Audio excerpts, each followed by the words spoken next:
मित्रांनो, असं म्हणतात की इतिहास वाचण्यापेक्षा ऐकल्यावरती जास्त लक्षात राहतो. आज आपण हेच करणार आहोत. आज आपण इतिहास ऐकूसुद्धा आणि बघूसुद्धा.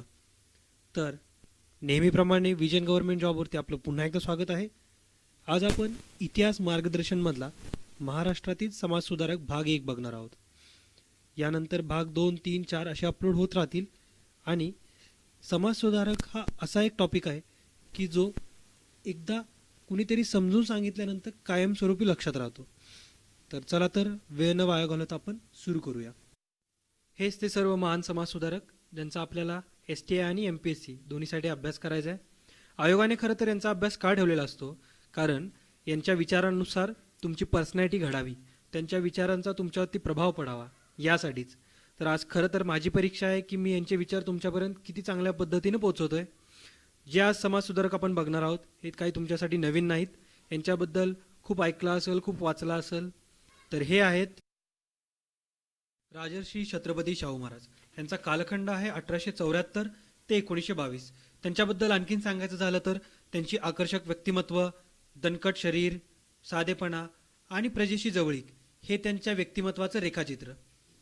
शाहू महाराजांना देशाचे स्वातंत्र्य मान्य व अपेक्षित होते. कुस्ती हा त्यांच्या आवडीचा खेळ. महात्मा फुले व आगरकर अशा थोर व्यक्तींचा त्यांच्यावरती खूप प्रभाव होता. हे झाले त्यांच्याबद्दलची वरवरची माहिती. आता आपण यांच्याबद्दल. शाहू महाराजांचा जन्म हा 26 जून 1874 कागल येथे एका घाटगे परिवारामध्ये झाला. त्यांचं मूळ नाव होतं यशवंतराव. त्यांच्या वडिलांचं नाव होतं जयसिंगराव उर्फ आबासाहेब आणि आईंचं नाव होतं श्रीमती राधाबाई साहेब. शाहू महाराजांच्या आईंचं निधन हे शाहू महाराज लहान असतानाच झालं. विशेष म्हणजे शाहू महाराजांना दत्तक घेण्यात आलं होतं. 17 मार्च 1884 कोल्हापूरचे त्या काळचे राजे चौथे शिवाजी महाराज यांच्या पत्नी श्रीमती आनंदीबाई साहेब यांनी या यशवंतरावाला दत्तक घेतलं आणि पुढं शाहू हे नाव दिलं. हे शाहू जवळजवळ 28 वर्ष कोल्हापूरचे संस्थानिक म्हणून कार्यरत होते. आता आपण जाणून घेऊ की शाहू महाराजांचा शैक्षणिक कालखंड कसा होता. 1885 ते 1889 या काळात प्रिन्सिपल मॅकनॉटन यांच्या मार्गदर्शनाखाली राजकोटमधील द राजकुमार कॉलेज येथे त्यांचं शिक्षण झालं. यानंतर 89 ते 93 मध्ये सर SM फ्रेझर यांच्या मार्गदर्शनाखाली धारवाड येथे त्या काळातले महत्त्वाचे विषय जसं की राज्यकारभार, इंग्रजी भाषा व जगाचा इतिहास याचं त्यांनी अध्ययन केलं. या दरम्यानच 1891 साली बडोद्याचे गुणाजी पंत खानविलकर यांच्या कन्या लक्ष्मीबाई साहेब यांच्याशी त्यांचा विवाह झाला. खरं तर शाहू महाराजांच्या कार्यकाळाला खूप आधी सुरुवात झाली होती. त्यांचा कार्यकाल म्हणजे कार्याची सुरुवात ही 8 मे 1888 पासूनच झाली, ज्या दिवशी मिरज ते कोल्हापूर रेल्वे मार्गाचा शुभारंभ त्यांच्या हस्ते झाला. त्यानंतर शाहू महाराजांनी 1893 मध्ये कोल्हापूर सरकारचे स्वतःचे कायदेपुस्तक देखील छापलं. आता तो दिवस आला, म्हणजेच 2 एप्रिल 1894, ज्या दिवशी वयाच्या 20व्या वर्षी शाहू महाराजांनी संस्थांची सर्व सूत्रे कायदेशीर पद्धतीनं हाती घेतली. शाहू महाराजांचा राज्याभिषेक झाला. याचं कौतुक अख्ख्या महाराष्ट्रभर झालं. यामध्ये टिळकांचा देखील समावेश होता. टिळकांनी त्यांच्या केसरीमध्ये लिहिलं, करवीर क्षेत्री राजकीय कपिलषष्ठीचा योग. हा लेख अवघ्या महाराष्ट्रभर खूप प्रसिद्ध झाला. त्यानंतर शाहू महाराजांच्या कार्याला कलाटणी भेटली. त्यांनी 1894 नंतर वेठबिगारी पद्धत कायमस्वरूपी बंद केली. 1895 मोतीबाग तालमीची स्थापना केली. नंतर त्याच वर्षी शाहूपुरी येथे गुळाच्या बाजारपेठेची स्थापना देखील त्यांनी केली. 28 मार्च 1895 साली पुण्यातल्या फर्ग्युसन कॉलेजचं उद्घाटन देखील त्यांच्या हस्ते केलं. 1896 त्यांनी विद्यार्थ्यांसाठी कोल्हापूर येथे पहिलं वसतिगृह स्थापन केलं. त्यानंतर बरेच अशी कार्य केली शाहू महाराजांनी, ज्यामध्ये त्यांचा सामाजिक दृष्टिकोन दिसून येतो. जसं की शेतकऱ्यांसाठी कर्जमाफी, तलाट्यांच्या जागा या बहुजनांसाठी राखीव ठेवणे, अशी बरेच कार्य. आपण असा एक इन्सिडेंट झाला शाहू महाराजांच्या लाईफमध्ये की ज्यांनी त्यांची लाईफ पूर्ण चेंज करून टाकली. तो म्हणजे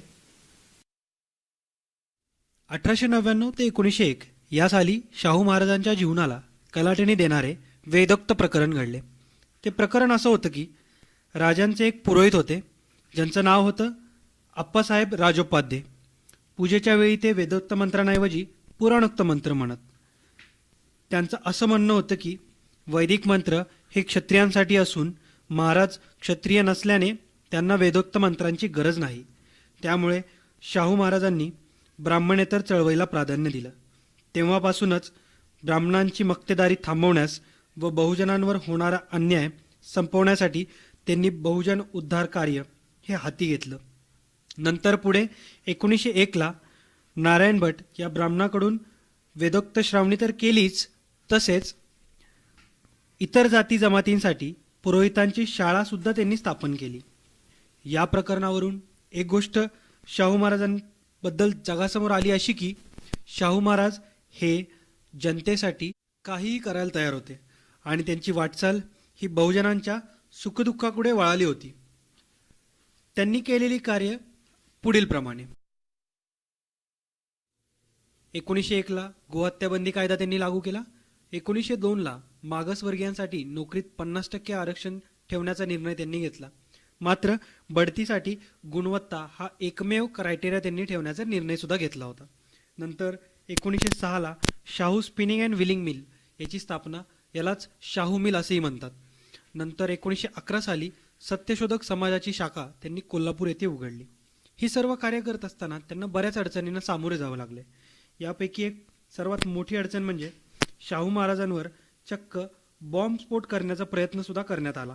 1908 साली बट त्यातून ते सुखरूप बचावले आणि इथून पुढे सुद्धा न घाबरता न डगमगता त्यांनी त्यांचं कार्य सुरूच ठेवलं. शाहू महाराजांनी 1912 मध्ये खासबाग कुस्ती आखाड्याची स्थापना केली, ज्याला 2012 मध्ये 100 वर्ष पूर्ण झाले.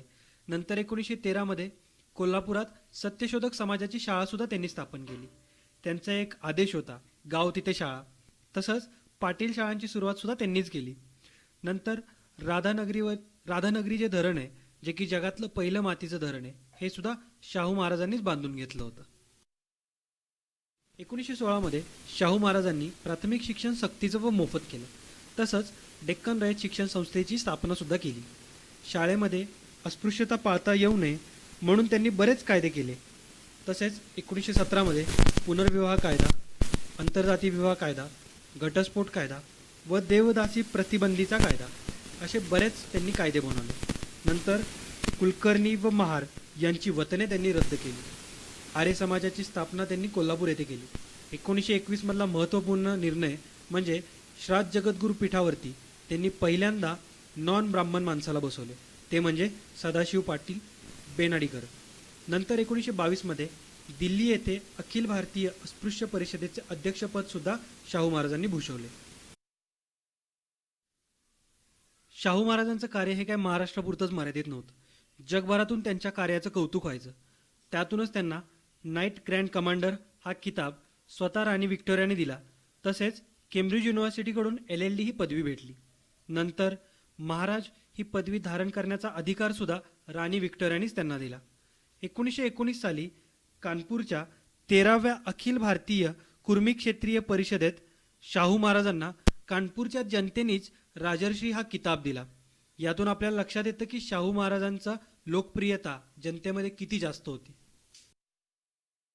हे काही शाहू महाराजांना भेटलेले महत्त्वाचे अवॉर्ड्स आहेत. आत्तापर्यंत MPSC मध्ये याच्यावरती क्वेश्चन आलेलं नाहीये, पण हे तुम्हाला माहिती असू द्या. ओके. अशा या लोकराजाचे मुंबई येथे 6 मे 1922 साली निधन झाले. आज समाजाला शाहू महाराजांसारख्या विचारांची खूप जास्त आवश्यकता आहे आणि मला आशा आहे की मी त्यांच्या विचारातला काही अंश आज नक्कीच तुमच्यापर्यंत पोहोचवला असेल. तर शाहू महाराजांबद्दल एवढंच. इथं शाहू महाराजांच्या काही आठवणी दाखवलेल्या आहेत, तुम्ही व्हिडिओला पॉज करून बघू शकता.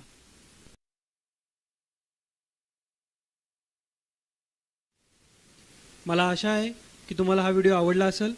जर व्हिडिओ आवडला असेल तर प्लीज त्याला लाईक करा, चॅनलला सबस्क्राईब करा आणि व्हिडिओ शेअर करा. हे आमचं फेसबुकचं ग्रुपचं पेज आहे, तुम्ही त्याला लाईक करून त्याच्याशी कनेक्ट राहू शकता. तर या व्हिडिओमध्ये एवढंच सांगायचं होतं. भेटूया पुढच्या लेक्चरमध्ये एका नवीन समाजसुधारकासोबत. जय हिंद, जय महाराष्ट्र.